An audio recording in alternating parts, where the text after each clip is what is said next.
أعوذ بالله من الشيطان الرجيم. بسم الله الرحمن الرحيم. وهو الذي يتوفاكم بالليل ويعلم ما جرحتم بالنهار ثم يبعثكم فيه ليقضى أجل مسمى ثم إليه مرجعكم ثم ينبئكم بما كنتم تعملون. وهو القاهر فوق عباده ويرسل عليكم حفظة حتى إذا جاء أحدكم الموت توفته رسلنا وهم لا يفرطون ثم ردوا إلى الله مولاهم الحق ألا له الحكم وهو أسرع الحاسبين. قل من ينجيكم من ظلمات البر والبحر تدعونه تضرعا وخفيا لئن أنجانا من هذه لنكونن من الشاكرين. قل الله ينجيكم منها ومن كل كرب ثم أنتم تشركون. قل هو القادر على أن يبعث عليكم عذابا من فوقكم أو من تحت أرجلكم أو يلبسكم شيعا ويذيق بعضكم بأس بعض. انظر كيف نصرف الآيات لعلهم يفقهون. وكذب به قومك وهو الحق قل لست عليكم بوكيل. لكل نبأ مستقر وسوف تعلمون. وإذا رأيت الذين يخوضون في آياتنا فأعرض عنهم حتى يخوضوا في حديث غيره. وإما ينسينك الشيطان فلا تقعد بعد الذكرى مع القوم الظالمين. صدق Allahul Azim. Nah, ini kurang lebih ya bacaannya. Nah, untuk memahami ini maka kita harus mulai dari ayat ke-59 dulu sebagai pengulangan ya, biar maknanya bersambung. Dari ayat ke-59 dari surat Al-An'am ini berbicara tentang wa indahu mafatihul ghaibi la ya'lamuha illahu. Dan kunci-kunci semua yang gaib itu ada pada Allah Subhanahu wa taala. Jadi hal-hal yang gaib itu Allah lah yang paling tahu, yang paling memiliki, yang paling paham. Wa ya'lamu ma fil barri wal bahr. Dan Allah Maha mengetahui apa yang ada di daratan, ada yang di lautan. Wa ma tasqutu min waraqatin illa ya'lamuha. Dan tidaklah suatu daun yang jatuh kecuali Allah mengetahuinya. Wala habbatin fi dhulumatil ardi. Dan tidak pula sebuah biji atau sebutir biji pun dalam kegelapan bumi. Wala ratbin. Dan tidak pula sesuatu yang basah, wala yabisin ataupun yang kering, illa fi kitabim mubin, kecuali sudah tertulis dalam kitab Lauhil Mahfuz. Di kalimatnya jadi kalimatnya Allah yang paling mengetahui tentang hal-hal yang gaib di daratan, di lautan. Dan tidaklah satu lembar daun jatuh kecuali Allah mengetahuinya. Dan tidak ada sebutir biji dalam kegelapan malam kecuali Allah mengetahuinya. Dan tidak pula ada sesuatu yang basah, yang kering, maka Allah mengetahuinya. Kenapa? Karena semuanya sudah tercatat dalam Lauhin Mahfuz atau kitab yang nyata yang ada di sisi Allah Subhanahu wa taala. Nah, itu catatannya ya. Jadi untuk memahami begitu, Allah Maha mengetahui, Allah yang Maha mengetahui hal yang gaib yang tidak mungkin diketahui oleh manusia. Kemudian wa huwal ladzi yatawaffakum bil-laili wa ya'lamu ma jarahtum bin-nahar. Dan dialah Allah yang menidurkan kamu pada malam hari dan Dia mengetahui apa yang kamu kerjakan pada siang hari. Nah, makanya kenapa malam itu untuk tidur, karena memang itu adalah sunnatullah. Malam itu gunakan untuk tidur seharusnya, siang untuk berusaha atau mencari penghidupan. Memang begitu, tapi kalau kebanyakan orang dibalik, misalnya orang dia tidurnya si malamnya bangun, artinya malamnya dipakai untuk bekerja dan sebagainya, siangnya untuk tidur, maka nggak sehat gitu. Kenapa? Ya karena memang siang itu identik dengan matahari. Matahari itu sebagai sumber kehidupan manusia. Kalau orang yang nggak pernah tersentuh dengan matahari, rentan penyakit. Maka kenapa manusia itu siang hari harus beraktivitas? Karena diibaratkan begini, padahal punya kompor gas. Nah, kalau punya kompor gas tapi nggak ada gasnya, nggak ada yang bisa nyala, kira-kira berfungsi nggak? Iya, tapi kalau kompor gas itu ada gasnya, tabung gasnya ada isinya, dinyalain, keluar api, baru bisa dipakai. Bisa dipakai masak, bisa dipakai apapun. Nah, itulah sumbernya. Matahari itu sumber kehidupan manusia. Nah, dengan matahari itu salah satunya banyak yang bermanfaat bagi kesehatan tubuh manusia. Maka kenapa sunnatullah atau ketetapan Allah, manusia itu malam hari untuk istirahat, siang hari untuk bekerja atau mencari penghidupan. Nah, Allah lah yang menidurkan kita pada malam hari. Jadi yang membuat kita tertidur itu Allah. Ada yang ngantuk. Dan Allah lah yang mengetahui apa yang kamu kerjakan pada siang hari. Summa yab'atsukum fihi liyuqda ajalun musamma. Kemudian Allah membangunkan kamu pada siang hari untuk disempurnakan umurmu. Artinya ketika malam hari tidur, maka kemudian pagi-pagi kita bangun, ya kan? Siang hari kita bangun kan? Untuk apa? Untuk disempurnakan umurmu yang telah ditetapkan. Summa ilaihi marji'ukum summa yunabbi'ukum bima kuntum ta'malun. Kemudian kepada Allah lah tempat kamu kembali dan Allah memberitahukan kepadamu apa yang telah kamu kerjakan. Jadi rangkaiannya begini. Jadi ini untuk menggambarkan Allah. Allah itu yang mengetahui yang gaib, rahasia kegaiban dalam kehidupan ini Allah yang Maha mengetahui. Dia mengetahui yang di langit, dia mengetahui yang di daratan, yang di lautan, mengetahui sesuatu, bahkan daun yang jatuh itu sudah ada di catatannya dalam Lauhul Mahfuz. Bahkan sebutir biji dalam gelap malam yang mungkin kita tidak melihatnya, Allah mengetahui. Bahkan sesuatu yang basah atau kering pun Allah mengetahui, karena semuanya sudah tercatat dalam Lauhul Mahfuz. Dan Allah lah yang yatawaffakum, kalimatnya enggak menidurkan dalam artian naumakum, tapi Allah huwallazi yatawaffakum. Wafat itu artinya mematikan kan.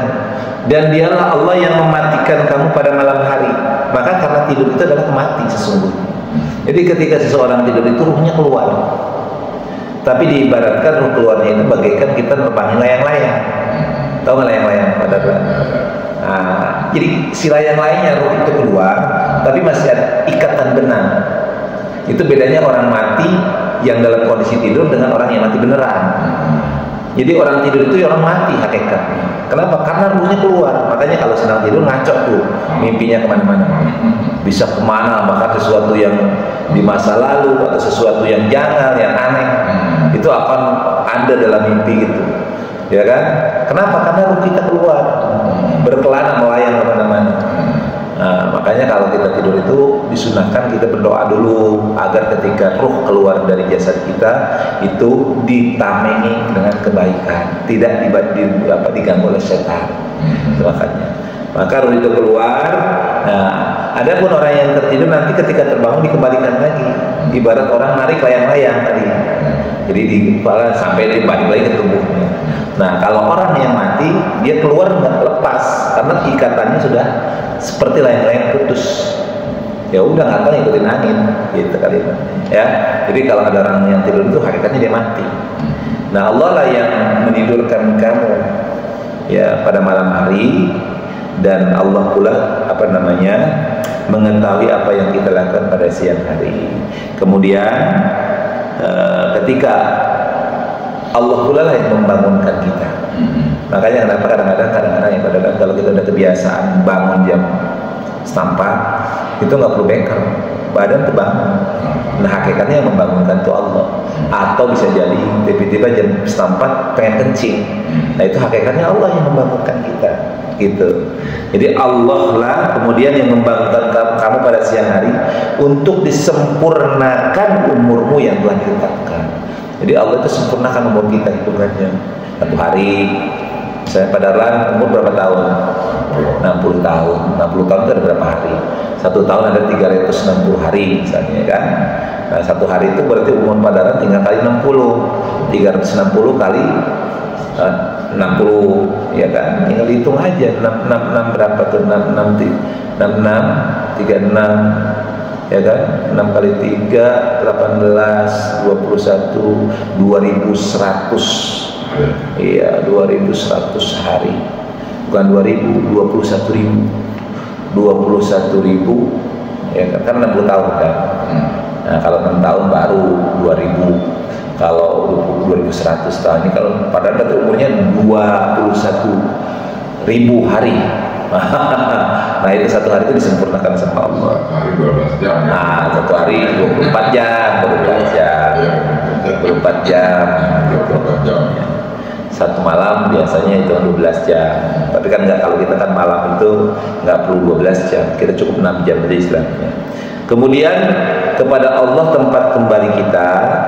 Lalu Allah akan memberitahukan kepada kita tentang apa-apa yang kita kerjakan. Jadi artinya ketika mati hidup, artinya ketika tidur istirahat, bekerja, itu kan kehidupan manusia kan.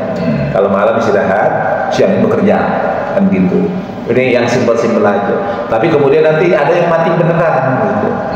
Kalau tadi tidur itu kan mati, tapi itu mati kembali lagi. Ada mati beneran, maka tibalah ajalnya, meninggallah dia. Kemudian dikuburkan, nunggu lagi nanti sampai hari berbangkit. Nah, nanti kata Allah Subhanahu wa taala, orang yang meninggal maka diucapkan inna lillahi wa inna ilaihi raji'un. Inna lillahi, sesungguhnya kita ini milik Allah, wa inna ilaihi raji'un, dan kita akan kembali kepada Allah. Nah, kita meninggal, maka ketika di hari kiamat terjadi kiamat, kemudian hari berbangkit, manusia dibangkitkan dan dikumpulkan. Nah, disitulah dihisab. Nah, ketika dihisab baru diperlihatkan amal-amal kita, gitu kalimatnya ya. Kemudian wa huwal qahiru fawqa ibadihi wa yursilu 'alaikum hafadha, dan Allah lah penguasa mutlak atas segala hamba-hambanya, dan diutusnya kepadamu malaikat-malaikat penjaga. Hatta idza jaa ahadakumul mautu tawaffatu rusuluna wa hum la yufarritun, sehingga apabila kematian datang kepada salah seorang di antara kamu, malaikat-malaikat kami mencabut nyawanya dan mereka tidak melalaikan tugasnya. Nah, ini Allah jelaskan nih. Jadi Allah itu yang menguasai tentang seluruh makhluk yang ada dalam kehidupan ini. Nah, kemudian Allah mengutus malaikat jagain kita. Ada malaikat yang jaga matahari, malaikat jaga gunung, malaikat yang jagain kita ada. 2 malaikat yang siap jaga, mencatat, raqib wa atid. Belum ada malaikat-malaikat yang jaga kita. Makanya kalau orang hidup itu kan semut aja nggak mau dia masuk ke lubang hidung. Coba pada orang kalau maaf ya jarang-jarang gitu. Ketika pada dalam tertidur ada nggak semut yang masuk hidung? Jarang kan? Atau semut yang masuk kuping? Jarang kan? Kenapa? Karena ada malaikat yang jaga. Maka nggak sembarangan. Paling ada banter ya gigit lah paling. Tapi nggak berani untuk masuk ke lubang-lubang, ya kan? Atau ke lubang mata. Tapi kalau orang sudah mati atau makhluk sudah mati, semut masuk. Coba badan lihat bangkai apa, tikus, bangkai apapun, pakai kucing binatang, itu kalau mati dia semut masuk ke dalam badannya. Nah, kalau ketika manusia hidup maka dijaga oleh malaikat. Maka Allah itu mengutus malaikat untuk menjagain kita. Benar nggak?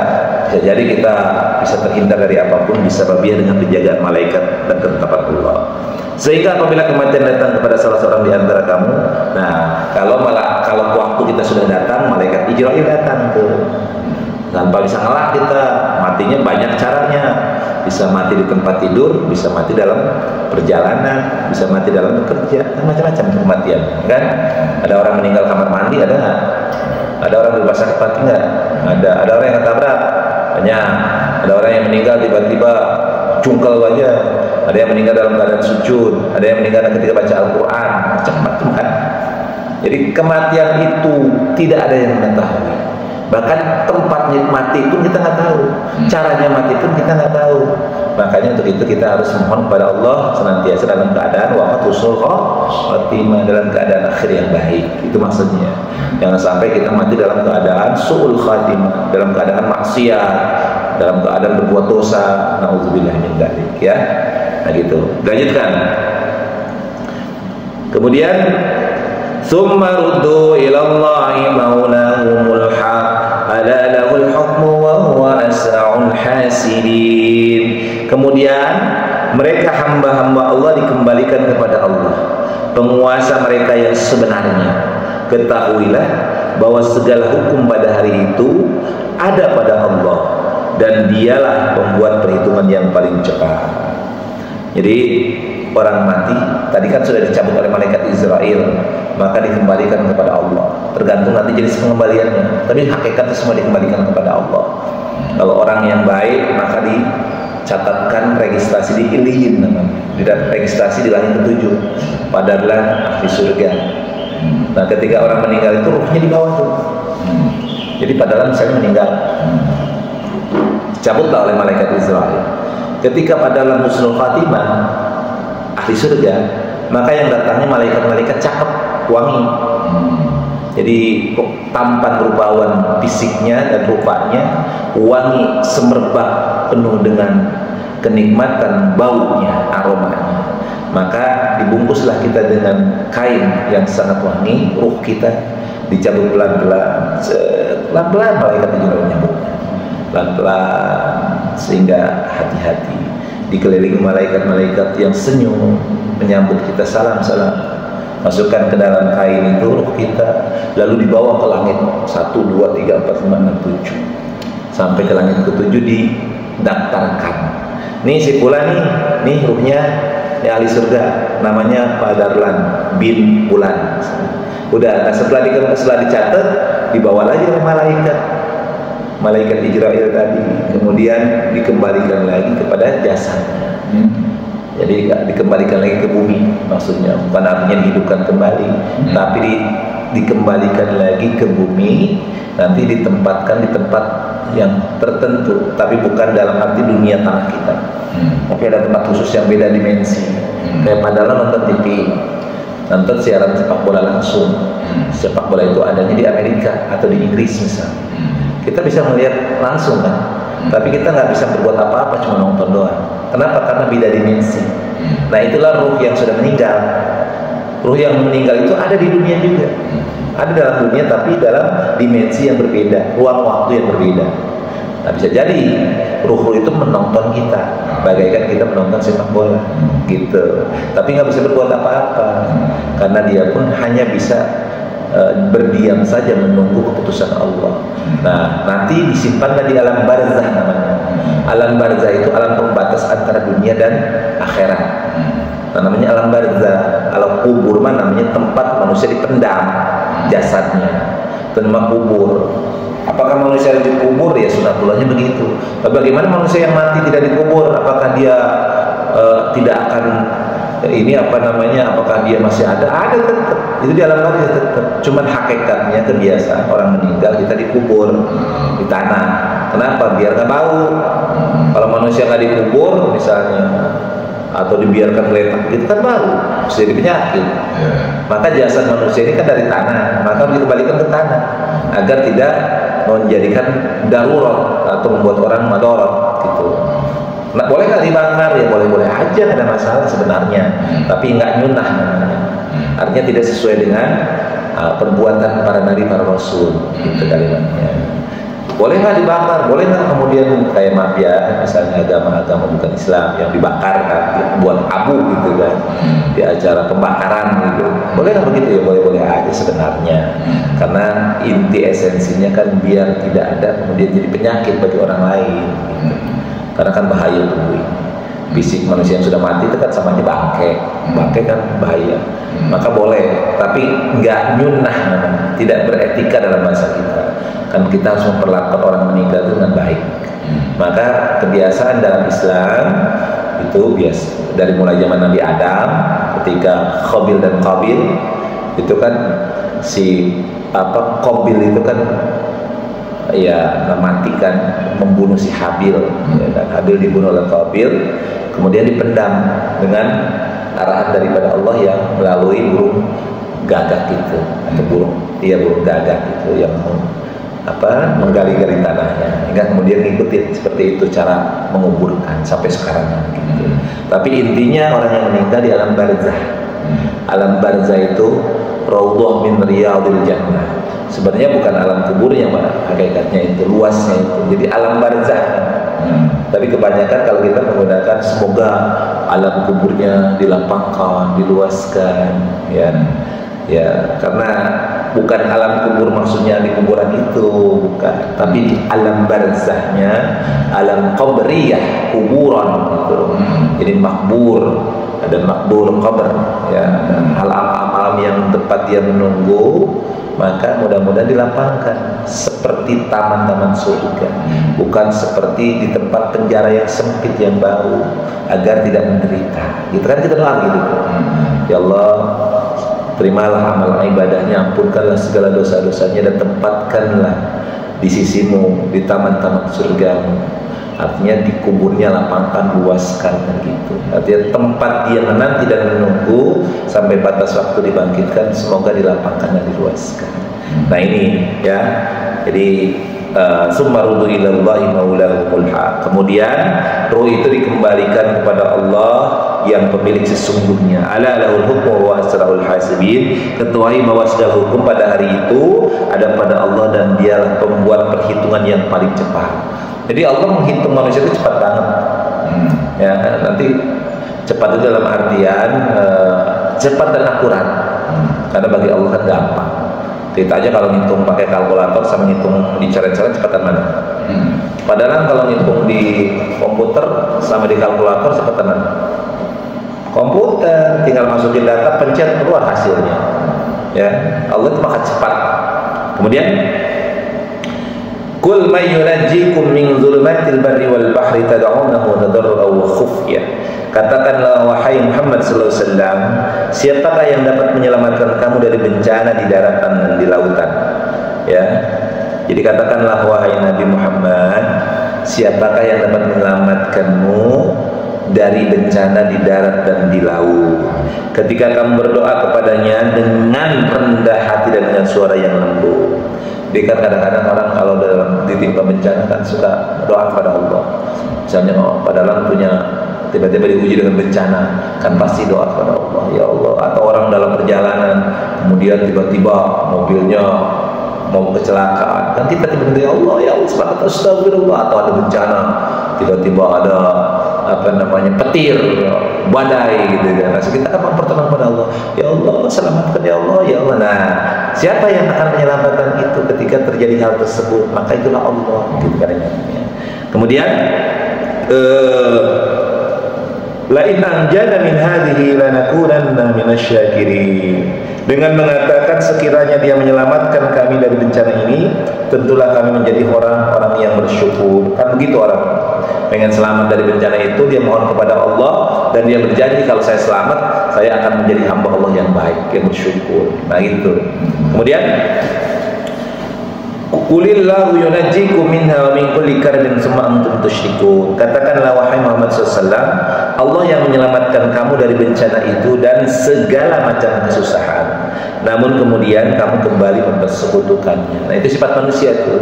Jadi kalau dalam kondisi dia susah, merana, menderita, dia ingat sama Allah, minta pertolongan sama Allah, bahkan janji kalau saya selamat saya akan beriman, akan beribadah. Nah, ketika dia sudah selamat lupa, nah, kembali lagi dia melakukan kemaksiatan, bahkan menyekutukan Allah. Nah, itu sifat manusia. Kemudian kul huwal qadiru ala an yab'atsa 'alaikum adzaban min fawqikum wa min tahti arjulikum aw yalbisakum syi'a wa yudhiqa ba'dakum ba'sa ba'd. Katakanlah Muhammad sallallahu alaihi wasallam, dialah yang berkuasa mengirimkan azab kepadamu dari atas atau dari bawah kakimu. Nah, kemudian atau Allah yang mencampurkan kamu dalam golongan-golongan yang saling bertentangan, ya, dan merasakan kepada sebagian kamu keganasan sebagian yang lain. Ungur, perhatikanlah kaifa nusarriful ayati la'annahum yafqahun. Bagaimana Allah menjelaskan berulang-ulang tanda-tanda kekuasaannya agar mereka memahaminya. Jadi ketika Allah berkehendak, Allah akan gampang mengirimkan azab kepada siapapun yang dikehendaki Allah ketika orang itu atau kaum itu kafir kepadanya, atau kita berada dalam tindasan orang-orang yang jahat. Allah berkuasa, sebagaimana misalnya Bani Israel ketika zaman Nabi Musa dengan Fir'aunnya, ya kan? Allah akan kuasa untuk mencampurkan orang-orang itu dengan orang-orang yang bengis dan jahat. Kenapa? Agar menjadi pelajaran bagi kita. Termasuk misalnya Allah kuasa memerdekakan bangsa Indonesia dalam tekanan penjajah gitu. Tapi kemudian Allah memberikan karunia-Nya, rahmatnya, kasih sayangnya, Indonesia bisa merdeka gitu. Termasuk Bani Israel dengan kekuasaan Allah bisa terbebas dari Fir'aun. Termasuk juga Nabi dan para sahabat yang berada dalam lingkungan kafir Quraisy, tapi kemudian Allah bebaskan mereka dengan hijrah ke Madinah. Nah, Allah kuasa untuk melakukan itu. Ya. Kemudian wa kadzdzaba bihi qaumuka wa huwal haqqul lastu 'alaikum biwakil. Dan kaummu mendustakan azab, padahal azab itu benar adanya. Katakanlah wahai Nabi Muhammad, aku ini bukanlah penanggung jawab kamu. Jadi ketika diperingatkan bahwa perbuatan-perbuatan mereka mengingkari, mengkafiri atau bahkan menyekutukan Allah itu akan mendatangkan azab, mereka mengolok-olok gitu kalimatnya, mendustakan. Mana mungkin gitu kalimatnya. Padahal azab itu adalah sesuatu yang pasti. Ya mungkin di dunia mereka tidak merasakan azab itu, tapi nanti di akhirat akan merasakan bagaimana siksa dan azab dari Allah Subhanahu wa taala. Nah, Rasulullah memperingatkan itu.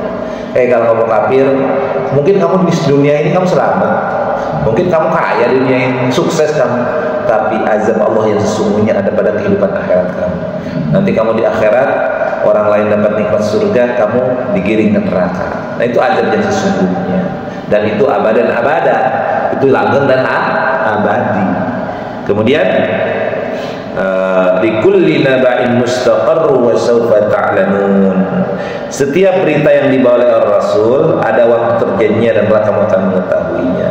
Jadi Rasulullah itu kan menceritakan kisah-kisah, cerita-cerita tentang nabi-nabi dan rasul terdahulu, kejadian-kejadian, dan itu ada waktunya, ada fasenya, ada masanya, dan nanti kita akan mengetahui itu kebenaran-kebenaran itu dengan sesungguhnya bertemu dengan tokoh-tokoh, bertemu dengan Nabi Adam, bertemu dengan Nabi Musa, bertemu dengan Nabi Ibrahim, Nabi Nuh. Nanti kita ketemu dengan para nabi nanti ketika di akhirat. Kalau sekarang sih hanya sekedar kita mendengarkan cerita dari Al-Quran, cerita dari hadis gitu. Wa idza ra'aital ladzina yakhuduna fi ayatina fa'arid anhum hatta yakhudu fi haditsin ghairi. Apabila engkau wahai Muhammad melihat orang-orang yang memperolok-olokkan ayat-ayat kami, maka tinggalkanlah mereka hingga mereka beralih pembicaraan lain. Wa imma yunsiyannaka syaitanu fala taqud ba'da dzikra ma'al qaumidz zalimin. Dan jika setan benar-benar menjadikan engkau lupa akan larangan ini, setelah ingat kembali janganlah engkau duduk bersama orang-orang yang zalim. Nah, ayat ini mengatakan bahwa kalau ada orang-orang yang memperolok-olok agama Allah, mengolok-olok Allah, kita lagi ngobrol, diskusi misalnya, ada orang yang menghina, mengolok-olok ayat-ayat Allah, mengolok-olok Al-Quran, nggak usah dilawan, tinggalin aja, pergi aja kita. Karena orang kayak gini nggak bakal bisa mendengar omongan kita, karena mereka sudah terkunci hati-hati. Jadi kita kalau orang sudah ingatkan, orang misalnya mengolok-olok ayat Al-Quran, oh ayat Al-Quran gini, ayat Al-Quran diolok-olok, dipermainkan, ingatkan, jangan begitu, itu ayat Allah. Tapi dia tidak mengindahkan, tinggalkan, tapi tetap dengan cara yang baik. Nah, kita boleh nggak bergaul dengan mereka kalau sudah tidak memperolok-olok ayat-ayat Allah kembali. Nah, kalau seandainya setan benar-benar menjadikan kita lupa akan larangan ini, maka jangan kita duduk bersama orang-orang yang seperti ini. Di kalimatnya, kalau kita memang khawatir bahwa ini akan membuat kita menjadi orang yang jauh dari Allah, nggak usah duduk. Artinya padahal suka nongkrong-nongkrong sambil ngopi misalnya ya, karena kadang-kadang sifat kita kan gitu, nongkrong sambil ngomong apa. Nah, kalau pas nongkrong itu atau apapun bentuknya ternyata disuruh perolok-olok ayat Allah, ingatkan sama kita, kalau tidak mengindahkan, tinggalkan. Dan kalau memang orang-orang ini selalu mengolok-olok Allah, nggak usah lagi bergaul dengan mereka. Nah, simpelnya begitu. Jadi kesimpulannya, yang pertama, Allah Maha Kuasa atas segala hal yang gaib maupun yang nyata. Dan semua yang diperbuat oleh manusia nanti akan dimintai pertanggungjawabannya. Yang berbuat baik dia akan mendapatkan surga Allah, yang berbuat fasad atau berbuat fasik atau berbuat kerusakan dan kemaksiatan akan diazab oleh Allah nanti dengan azab yang sesungguh dan nyata, yakni azab akhirat berupa neraka. Dan dalam kehidupan dunia ini jangan kita bergaul dengan orang-orang yang suka memperolok-olok ayat Allah. Kalau ada orang yang memperolok-olok ayat Allah, peringatkan dia. Kalau tidak mengindahkan, tinggalkan. Kalau khawatir kita, misalnya orang-orang itu yang kita selalu bergaul dengan mereka akan selalu mengolok-olok Allah, nggak usah lagi bergaul dengan orang-orang yang seperti ini. Jelas ya? Ada pertanyaan? Cukup. Alhamdulillahirabbil alamin. Shadaqallahul azim.